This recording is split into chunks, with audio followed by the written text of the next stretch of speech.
के फल से। किसके फल से? देव शास्त्र गुरु की स्वभाव की यात्रा करना चाहते हो ना, आत्मा तक पहुंचना चाह रहे ना, तो आचार्य भगवान कहते हैं कि जमीन का कचरा उठाने के लिए पोंछा लगाते हो, एक बार अपने भीतर में भी तो पोंछा लगाओ, एक बार अपने भीतर में भी तो झाड़ू लगाओ। जब भीतर में झाड़ू और पोंछा लगेगा तो क्या होगा? इस जीव के हृदय से धर्म करने का भाव उत्पन्न होगा, अधर्म करने के भाव उत्पन्न। भैया बंडा वाले दादा जी, आपके दरवाजे पर रत्नों का थाल लेकर के आ जाए। क्या लेकर के आ जाए? आपके दरवाजे पर कोई रत्नों का थाल लेकर के आ जाए बंगेला जी, तो आप क्या करोगे? बोलो तो स्वागत करोगे कि घर को तो पूरा स्वयं भी सजोगे, घर को भी सजाओगे और बैंड बाजे की तैयारी करोगे, जैसे सुबह बैठा के कल बहू आई तो भजन का बलों पकड़ लिया है ना, आगे पीढ़ी को बढ़ाने वाली इस अपेक्षा से। उसी प्रकार से तुम्हारे घर में यदि कोई रत्नों का थाल लेकर के आएगा तो क्या करोगे आप लोग? उस रत्नों के थाल का स्वागत। संपत्ति आने वाली है ना, घर में हीरे मोती का थाल भर के आ रहा है, तो क्या करोगे? तैयार हो जाओगे, एक आरती जला लोगे उस थाल की आरती उतारने के लिए। अरे आपको क्या पता, जो मिथ्या दृष्टि जीव हैं, जो लोभी प्रवृत्ति वाले जीव हैं, ये ऐसा ही करते हैं। नोट की गड्डी रख के दीपावली के दिन पूजा करते हैं, ये तीव्र मिथ्यात्व है और कुछ भी नहीं है। कागजों की पूजा कर रहे तीर्थंकर भगवान को छोड़कर। क्या कर रहे? बोलो तो। इसलिए प्रिय बंधु ध्यान रखना, तो रत्नों का थाल तुम्हारे दरवाजे पर कोई लेकर के आए तो उसका सम्मान कर रहे हो, क्योंकि तुम्हारी बाहरी संपत्ति बढ़ने वाली है। आचार्य भगवान कहते हैं तुम्हारे दरवाजे पर यदि कोई कहने आ जाए कि साधु के लिए चौका लगा लो, तो क्या करते हो फिर? बोलो तो अमित भैया, क्या करोगे? यदि मिथ्यात्व से सहत हो तो क्या कहोगे? अबे मैं फुर्सत। बोलो माताओं, सम्यक दर्शन, सम्यक ज्ञान और सम्यक चारित्र से जो सहत है, उन तीन रत्नों की कीमत तुम्हारे लिए नहीं है, उन पत्थर के टुकड़ों की कीमत तुम्हारे दिल में है। ये तीव्र मिथ्यात्व का उदय है। ऐसा जीव सम्यक्ति की साधना नहीं कर सकता, और जो सम्यक्ति की साधना नहीं कर सकता वह स्वार्थ समय को प्राप्त भी नहीं कर सकता है। इसलिए प्रिय बंधु, तुम देव शास्त्र गुरु की सेवा नहीं करोगे, इससे देव शास्त्र गुरु का कुछ भी बिगड़ने वाला, बोलो तो है क्या? तुम भगवान का अभिषेक नहीं करोगे, कोई बात नहीं, भगवान को कुछ बिगड़ा क्या? एक भी मूल गुण कम हुआ क्या भगवान का? तुम शास्त्र को व्यवस्थित नहीं जमाओगे, उसमें शास्त्र का कुछ बिगड़ा क्या? बोलो तो, थोड़ा बोल दिया करो। शास्त्र का कुछ बिगड़ा क्या? फटे हुए शास्त्र को आपके मन में कवर चढ़ाने का भाव नहीं आया, ऐसा भाव ना आने से शास्त्र का कुछ बिगड़ा क्या? आपके नगर में साधु आकर के विराजमान हो गए, आपने वहीं बैठे बैठे आपने पूजा की, लेकिन नमस्कार करने का भाव नहीं हुआ। ऐसा करने से क्या साधु का कुछ बिगड़ा? हाँ, तुम्हारे इन क्रियाओं से ना भगवान का एक भी गुण बढ़ा और ना ही कम हुआ। गुरु के साथ ऐसा करने से ना तो गुरु के मूल गुण बढ़ गए और ना कम हो गए, लेकिन तुम्हारे भीतर में जो आश्रद्धान था वह स्पष्ट दिख गया। वह आश्रद्धान यह बता रहा है कि आप अभी मिथ्यात्व के अंधेरे से ग्रसित हैं, और जो अंधेरे में खड़ा हुआ व्यक्ति है वह दूसरे को भी अंधकार में ले जाएगा। तुम्हारी अविश्वास की यात्रा प्रारंभ क्यों नहीं हुई? क्योंकि भीतर में कसाए शांत नहीं हुई। देखो, अब दादी कह रही, सोना दादी कि माता जी कसाए तो 10 गुण स्थान तक चलती है, कौन से गुण स्थान तक चलती दादी? कसाय तो कौन से गुण स्थान तक चलती बेटा? मिनी कसाय 10वें गुण स्थान तक चलती है। तो माता जी स्त्रियों को तो 5वां गुण स्थान से ज्यादा होता ही नहीं है, उसमें भी कसाय के भेद बता दिए भैया शाह जी, उसमें भी कसाय के 25 भेद बता दिए। और उन 25 भेदों में से आचार्य भगवंत ने कहा है जो सम्यक दृष्टि जीव होगा वह अनंतानुबंधी कसाय नहीं बांधेगा, अर्थात ऐसी कोई कसाय नहीं करेगा जो 6 महीने से ज्यादा चले। 6 महीने होने के पूर्व में ही वह अपने विरोधी पक्ष से जाकर के क्षमा याचना। अब 20 साल तक जो तुम्हारी कसाय चल रही है वो यह बता रही है कि तुमने नरक गति का बंध कर लिया है या नरक गति में तुम जाने वाले हो। ध्यान रखना एक चीज और, आज गाथा नंबर 14 पर प्रवचन करना है, लेकिन जो असद्भूत और सद्भूत जो बता रहे थे, उपयोगी और अनुपयोगी, जो कल चर्चा चल रही थी 13वीं कारिका पर, उसी कारिका पर हम थोड़ा सा प्रकाश इसलिए डाल रहे हैं क्योंकि तुम्हारी व्यवहारिक भाषा में समझाना हमें जरूरी है कि हम विचार करते हैं कि हमने आहार दे लिया, हमने बड़ा पुण्य कर लिया। क्या कर लिया आप लोगों ने? आहार दान दे लिया तो पुण्य। अब आहार दान देती हुई तुम्हारे परिणाम कैसे थे? आसिफ भैया, आपका चौका लगा, चौके में जगह कम थी, आपने कह दिया कि माता थोड़ा सा रुक जाओ, भीड़ हो रही, माता जी को गर्मी हो रही, आप लोग बैठ जाओ, एक एक अंजलि आहार दे करके बाहर निकलते जाओ। अब क्या हुआ? अब क्या हुआ? यानी कोई दूसरा होगा तो क्या होगा? आज हम तुम्हारे चौका में आए सो तुम हमसे ऐसी कह रहे, बल्कि व्यवस्थापक का उद्देश्य क्या है? बोलो तो आहार, क्योंकि अव्यवस्था हम बनाते हैं और जब अंतराय हो जाता है तो चौके वाले का नाम बाहर में जाके फिर, बल्कि व्यवस्था पुण्य कमाना है ना, तो पुण्य एक अंजलि भी दो, भावपूर्वक दो तो भी पुण्य होता है।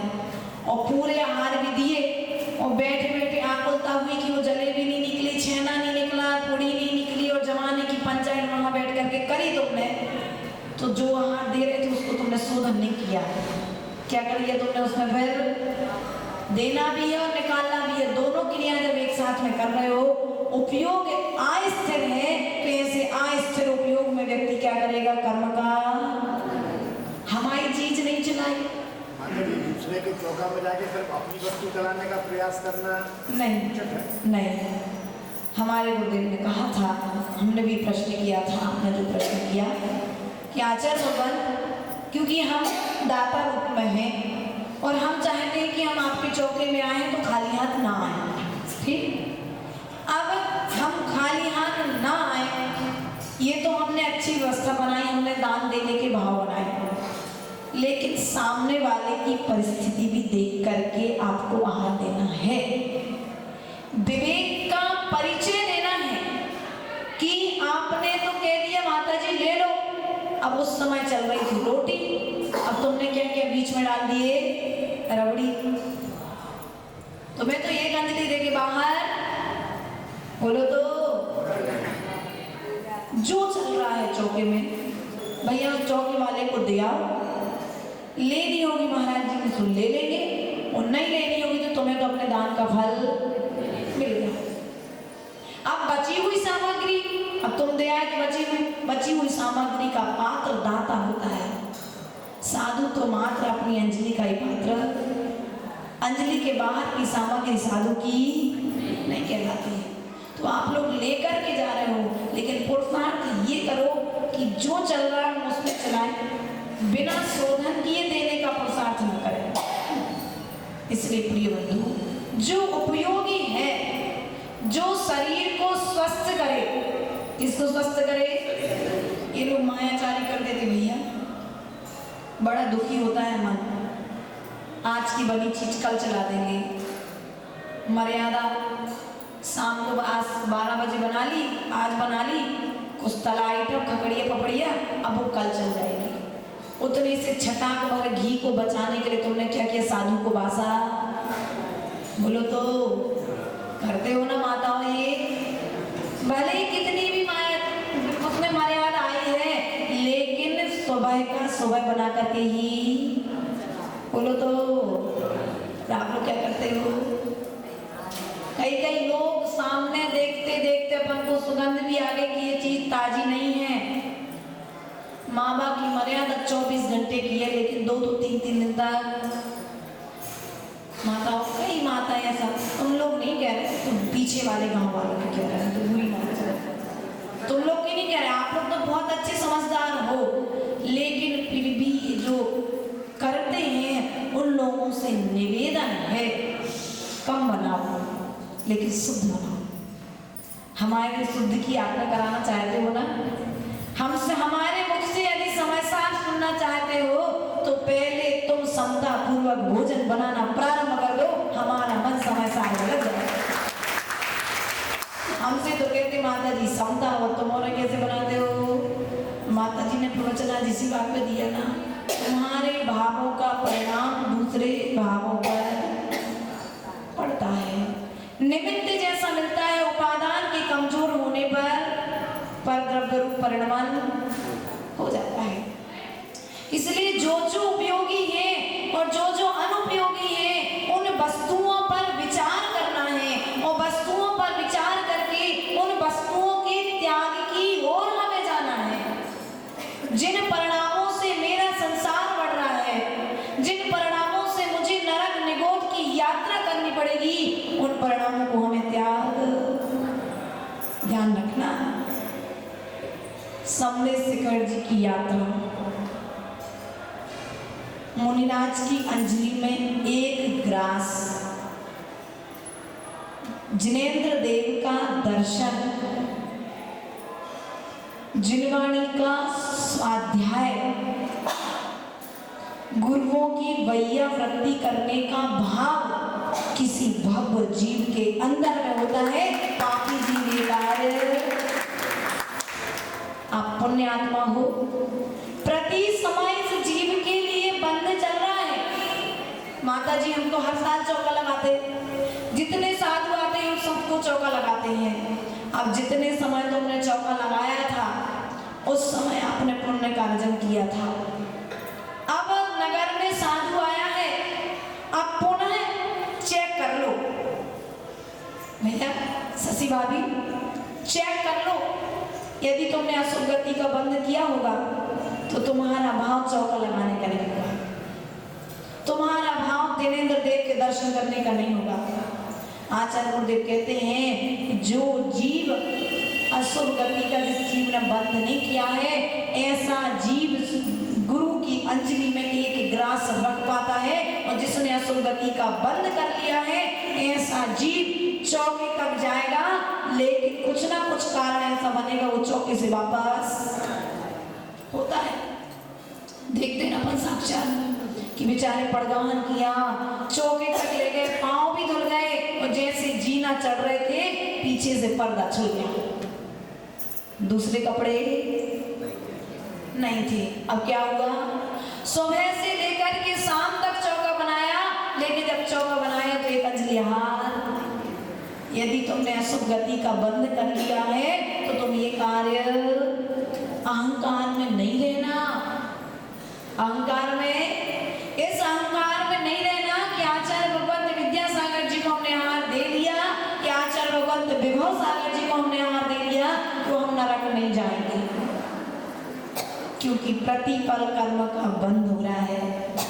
जैसे जैसे भावों में परिणमन हो रहा है वैसे वैसे जीव को गति का बंद हो रहा है। जितने विशुद्धि के भाव उस समय थे उतने विशुद्धि के भाव आज नहीं है, मतलब तुम्हें अब कर्म का बंध नीची क्वालिटी का, और जब नीची क्वालिटी का कर्म का बंध हो रहा है तो फिर गति भी, बोलो तो गति भी वैसे ही।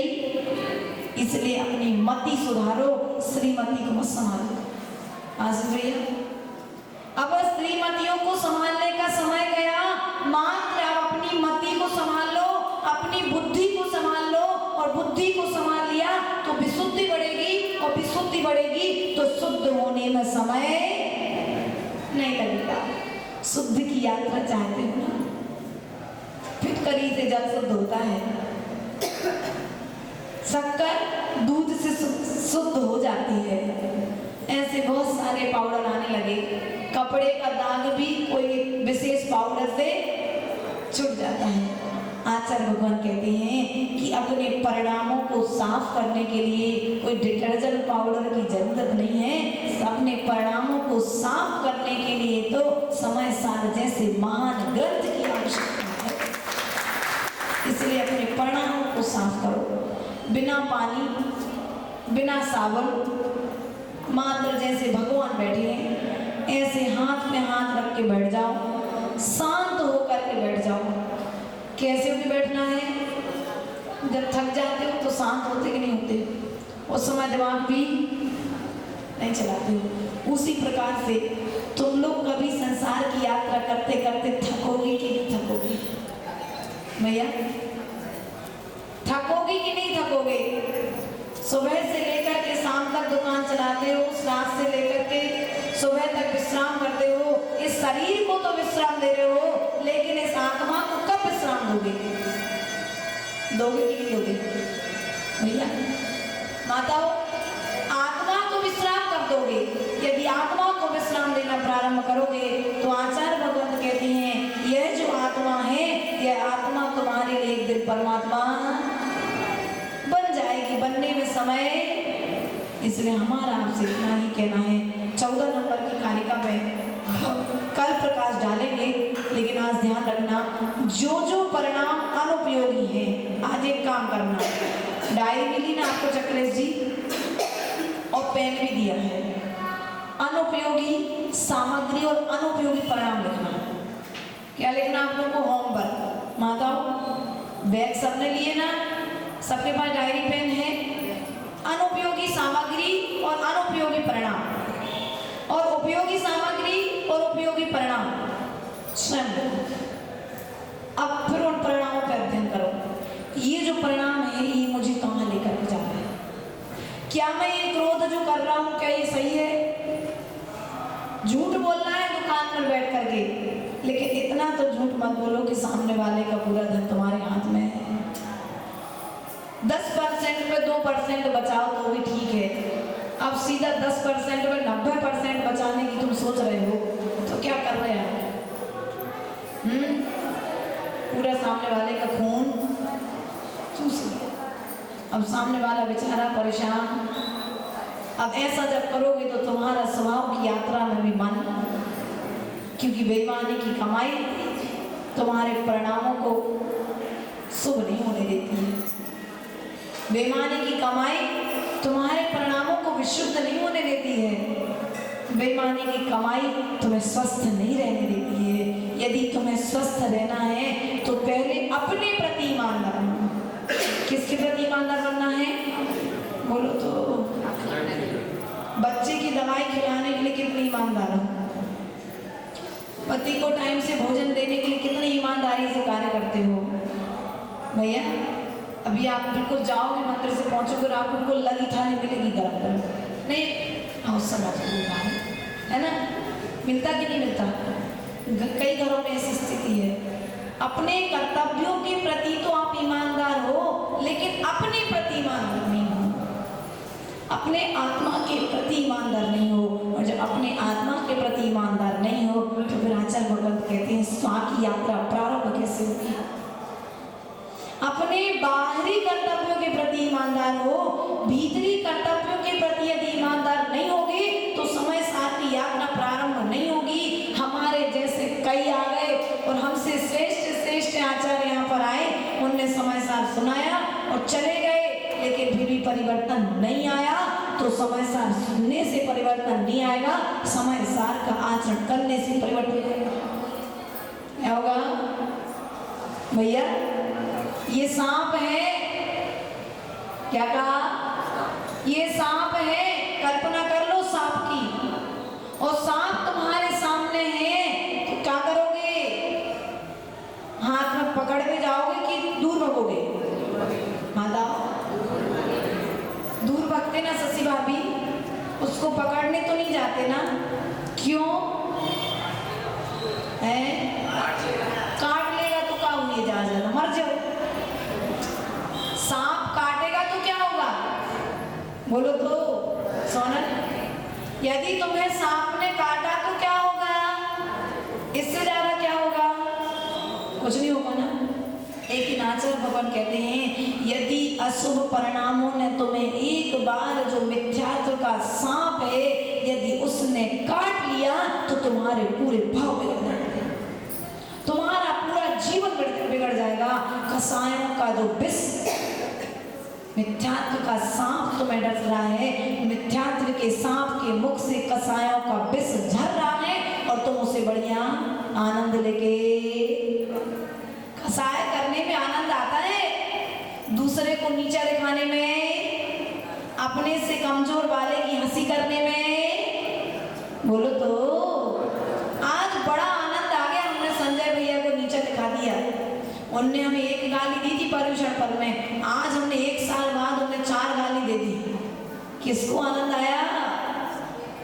बोलो तो देने वाले को आनंद। 1 साल पुराना बदला ले लिया, अब 1 साल के भीतर में जो तुम्हारी कसाय चल रही थी ना, इस कसाय ने निश्चित ही तुम्हें कोई असुर गति का बंद करा दिया होगा। इसलिए प्रिय बंधुओं, प्रयास और पुरुषार्थ करो कि मिथ्यात्व के सांप के माध्यम से कसायों का विष तुम्हारे मुख में ना जाए। मुख में गया हुआ विष तो फिर भी तुम्हारे एक भव को नष्ट करेगा, लेकिन आचार्य भगवान कहते हैं यदि मिथ्यात्व का विष एक बार चला गया तो तुम्हारे भव को नष्ट कर देगा। आचार्य भगवान धन्य कुमार चरित्र में कहते हैं कि सांप के मुख में हाथ डाल करके मरना अच्छा है। क्या कहा? मरना अच्छा है। हलाहल विष पी करके मरना, बोलो तो अच्छा है। सांप काट दे उसके विष से मरना अच्छा है, लेकिन मिथ्यात्व का सेवन करके अपने जीवन को समाप्त करना अच्छा नहीं है। अर्थात जो निर्माल्य का सेवन हो जाता ना हमसे, ये निर्माल्य के विषय में गाथा आई है, धनंजय कवि का चरित्र पढ़ रहे थे, उसमें आई है कि जो निर्माल्य का सेवन कर रहे हैं वे अपने भव और भवांतरों को अपने आप आगे क्या होता है दादाजी? बढ़ा रहे हैं, अपने भवों को बढ़ा रहे हैं, अपने संसार की यात्रा को बढ़ा रहे हैं, अपने दुखों को बढ़ा रहे हैं। अब चाहे एक मुट्ठी चावल चढ़ाने से सुख मिलने वाला नहीं है यदि तुम मंदिर के निर्माल्य द्रव्य का भोग कर रहे हो, बल्कि व्यवस्था ये है कि एक हाथ से दो और दूसरे हाथ से, एक हाथ से लो दूसरे हाथ से, एक हाथ से देने पर दूसरे हाथ को पता ना पड़े, ये व्यवस्था है दान की। और हमारी स्थिति क्या है मंगेला जी? अरे हमने सबसे बड़े कलश की बोली ली थी, हमारा तो नाम ही नहीं आया। सबके सम्मान हो गए, हमारा सम्मान भूल गए। अरे लेते समय नहीं भूलते तुम लोग, सम्मान करते समय ऐसे लोग ट्वेंट करते हैं, आपस में झगड़ा। ये कहो कि तुम्हारा पुण्य था और तुम्हारे पुण्य की कमाई थी, सो सामने वाले के मन में 150 घर की समाज छोड़ करके तुम्हारे घर पे गए, है ना? और तुम्हारे घर पे गया, इतना पुरुषार्थ करने के बाद में पुण्य था और पुण्य की कमाई थी, सो तुम्हारे देने के भाव हो गए। और देने के बाद में यदि अब तुम सम्मान की भूख तुमको लगी है तो किया धरा सब कुछ, बोलो तो बेकार हो गया कि नहीं हो गया?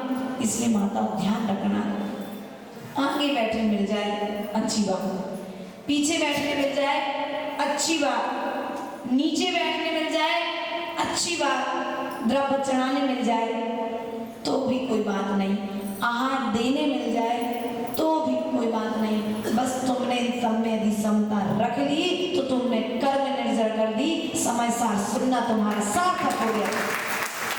हमें इससे ज्यादा नहीं सुनाना समय सार में। समय सार ये कह रहा है अपने जीवन की प्रत्येक क्रिया में समता रख लो, समय सार की यात्रा प्रारंभ। कोई 1 घंटा बैठने से समय सार की यात्रा नहीं होती, प्रति क्षण समय सार की यात्रा चल रही है। भैया बंगीला जी, आपने आकर के गाली दे दी, सामने वाले ने सुन ली, जिसके पास जो है वो दो। भैया हमारे माता पिता ने हमको ये नहीं सिखाया। भैया तुमने गाली नहीं दी, क्योंकि हमारे माता पिता ने हमको सिखाई नहीं, तो हमने भी गाली। अब तुम्हारे जैसे संस्कार हैं। अभी एक घटना घटित हुई, रास्ते में आते समय एक श्रावक श्रेष्ठी आए और बोले माता जी वहाँ ऐसा चलता है, वहाँ ऐसा चलता है, आपका वहाँ वैसा नहीं हो पाएगा। वहाँ चले का कुछ कार्यक्रम था, तो बोले वहाँ ऐसा नहीं हो पाएगा। हमने कहा ठीक है। फिर हमने कहा वो ही श्रावक श्रेष्ठी है ना जो आचार्य गुरुदेव के चातुर्मास में खूब अच्छे से जुड़े रहे। बोले हो, तो आपके मुख से ये भाषा समिति शोभा नहीं दे रही। क्या कहा? आपके मुख से ये शब्द शोभा। बस इतनी लाइन में व्यक्ति पानी पानी। अब भाषा समिति सुधरने में समय, सुधरेगी नहीं तो कम से कम कभी वह गुरुओं के चरणों में जाकर के अभिनय रूप भाव दो। लेकिन होता क्या है, हम ईंट का जवाब पत्थर से देने का विचार करते हैं। आचार्य भगवान कहते हैं ईंट का जवाब पत्थर से देने की जरूरत नहीं है, ईंट का जवाब हित मित और प्रिय वचनों से देना प्रारंभ कर दो, सामने वाला अपने आप।